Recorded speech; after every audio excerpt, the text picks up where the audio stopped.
Hello and welcome to a fishy video. So it has been quite a while since I've uploaded a video. There's been a few reasons for that, a few fishy reasons to start off with. So obviously the last video I did, I was draining this pond, and afterwards I had quite a lot of trouble with it. I did make some videos that I haven't posted. I did salt it and all sorts of other things, but I just haven't. It's not that I want to deny that I ever have any trouble, it's just I don't want to be posting like depressing videos. So yeah, I probably had about a dozen fish die, in fact a little bit more than that. Since I made my last video, and you know, it's not ideal. I haven't had any fish die in this main pond in quite some years. So obviously, you know, I would due for a bit of an issue. The biggest problem I've got is I have absolutely no idea what actually went wrong. No idea at all. So obviously they spawned worse than I've ever spawned before. You literally couldn't see an inch into water. It was horrific. The water quality was completely toxic and just horrible. And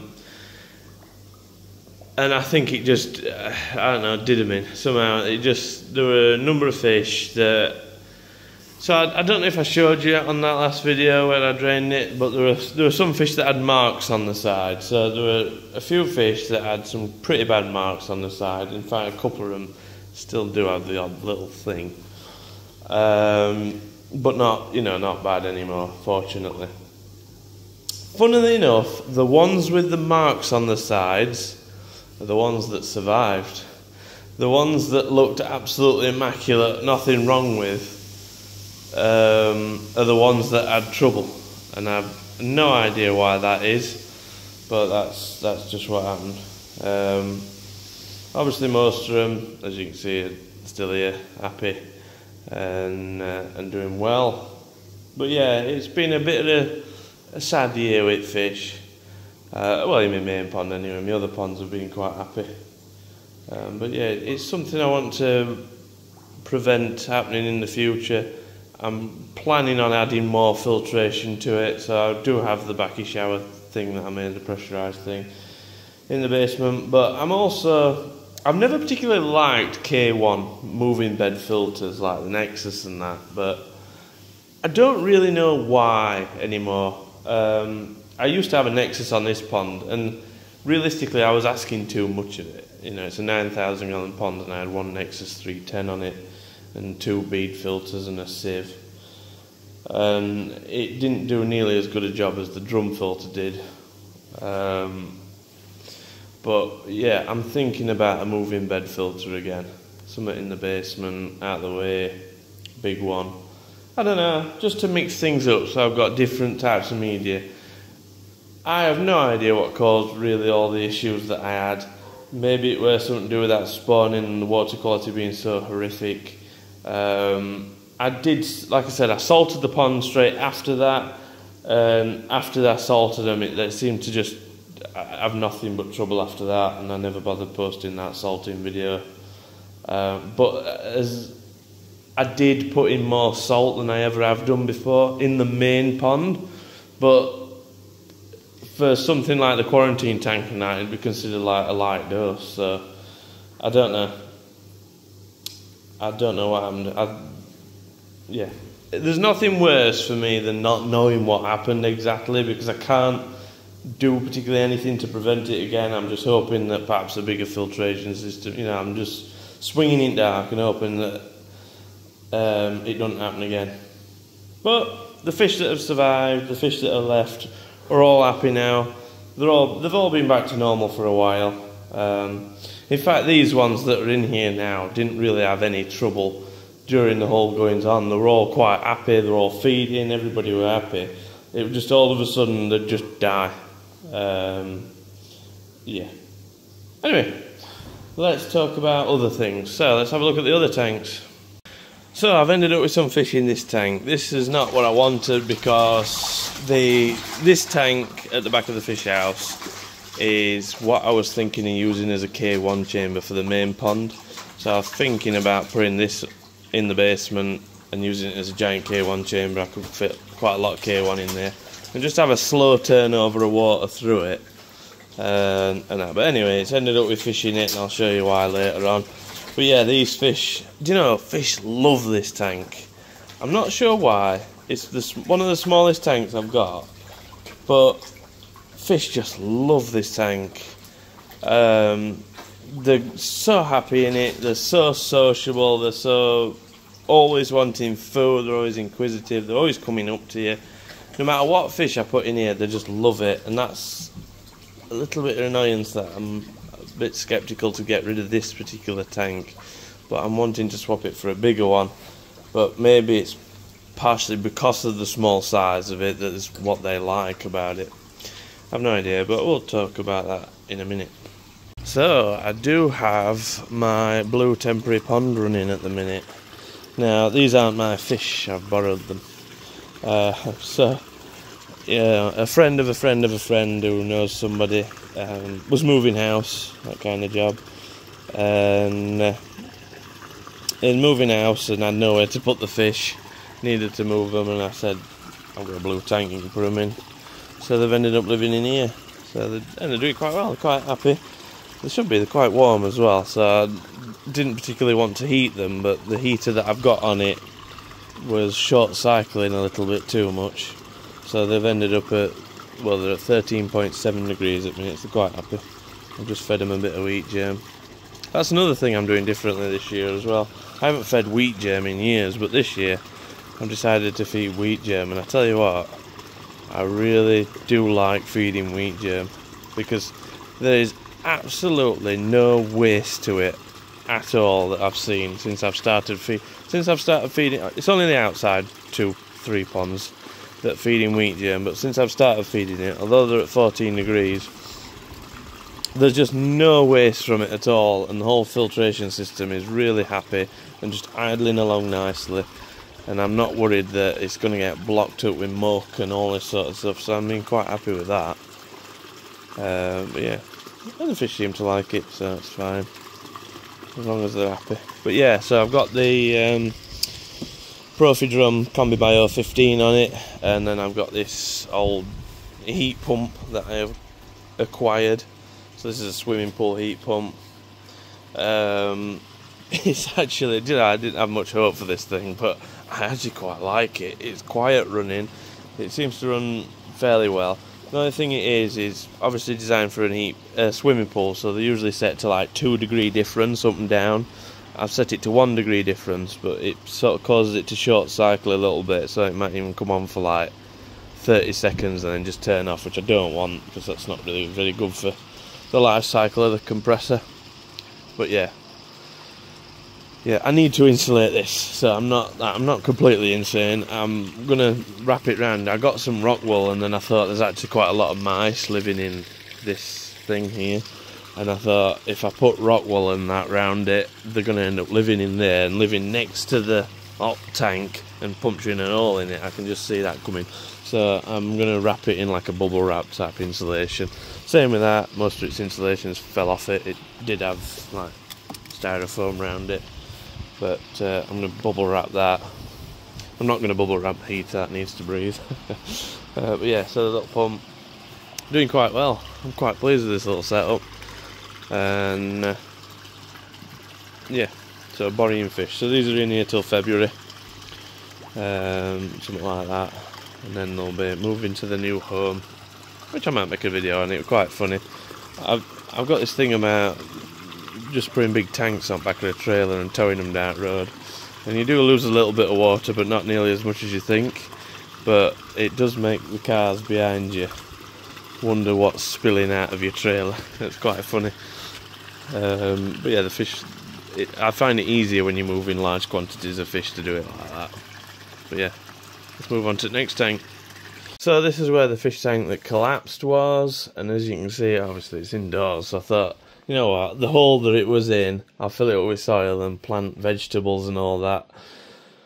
the vegetables, I mean, you can still see, like, you know, cabbages or whatever.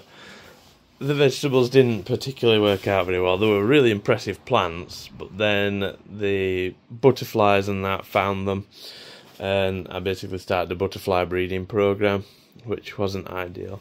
But I weren't too bothered. I've never seen so many butterflies in my life, so I was quite enjoying it. Every time we opened the doors in here and came in, there were like a dozen butterflies wanting to get out, and it just felt like, you know what, let them have it. You know, it's not like we don't see many butterflies anymore, so having somewhere where they're actually breeding quite successfully, so I sort of abandoned the cabbages and all that to be eaten alive by all the caterpillars and stuff. So yeah, that's what happened to that area, but we're probably going to dig it out and take this building down. That's sort of the long-term plan. So these are the two outside tanks that have still got a lot of little fishes in and doing pretty well. Again, these have just been fed, so they're not too sociable, but yeah, they're doing well. These were the ones that were in the back of the fish house, and I moved them out because I didn't want any fish in them, but I've ended up with fishing it anyway. And then these were in the back of the fish house. No, these were in the collapsed tank. So yeah, still got quite a few fish moving about. Let's have a look. I need to top up the water, they're getting a bit low, but looking good. They're happy. This tank insulation, this is sort of bubble wrap I want to put around that other blue tank. It's quite good stuff. It does keeping the wind chill off at sides, and it does make a lot of difference. But I really didn't want to run these tanks through another winter. In fact, I'm planning on moving them to somewhere else, whether I just temporarily put them inside that building with cabbages. I don't know, but yeah, I really didn't want to run another tank through winter, but outside, but I am doing some daft, I don't know. This tank, so I came to my Duratec heat pump and it was pumping out smoke, and they're supposed to be economical and good for the environment and not smoke, so I don't know what's gone wrong with that, but somehow it still seemed to want to work, but it was smoking. So I need to take it all off for here and do it. And so them fish that we saw at the back of the fish house came out of here. They were a bit upset. Obviously the heater had packed in, and yeah, there's no fish in it at all. It is running just because I don't want the system to freeze up. So obviously if I stopped it and drained it, there'd still be water in the UV light inside this heater, inside the Nexus in various parts, and I don't want it freezing up and cracking something in the heater or the UV light, you know. So I've just left it running for now. But yeah, they were in a place, and they don't like this tank either. And I think every time the apple tree, because it's under a flipping big apple tree, it's been a nightmare, a stupid place to put a fish tank. Every time the apple tree drops something, like when it started dropping its petals and that at the beginning of the season, these fish went all upset and they needed a really good clean out and water change. And then when it started dropping apples, they went right upset. So I think what's happened is it were dropping some sort of apple, rotten whatever in there. It were upsetting them. I don't know. I've no idea what was going on. Again, but it weren't causing any trouble. They weren't dying or daft like that. But it just didn't like it. You could tell, you know, when you go to the side of the tank and they don't go, ooh, what are you going to feed me? You know there's something wrong, and that seemed to be every time this apple tree started dropping stuff in. So I don't want the tanks here under apple tree anymore. But yeah, because the heater packed in, it went a bit cold too quickly. So I ended up trying to cool that tank down inside, because that one we're keeping at 18 degrees without any heating on it. I ended up trying to cool it all down, bring them in there, and they've done quite well. So I'm pretty pleased. And at least I don't have to clean this beat Nexus anymore. I just hate cleaning filters. I'm so lazy. I hate it so much. You know, I've literally I'll manually clean this drum filter. Oh god, I almost broke into a sweat, you know what I mean? Killing me. But yeah, and that still drops into that disgusting pit of water.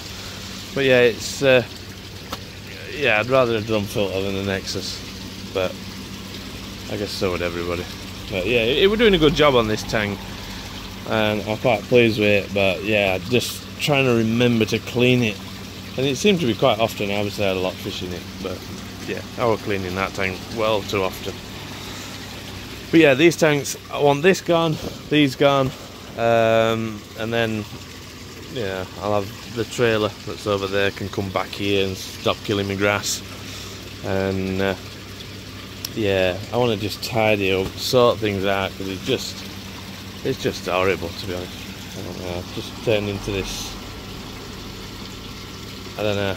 I do these jobs that I said to myself, it's going to be a temporary put together. This I'm just putting these in here for a week or two. They're going to be temporary. It ends up staying there for a year or two, and you know what I mean. It just, everything I do that's temporary just ends up staying there forever, and it's just like, as long as it works, I'll make do. But I'm getting a bit sick of that. I want it to be nice, and I have got another tank, which is an absolutely cracking tank. I'm really pleased with this tank.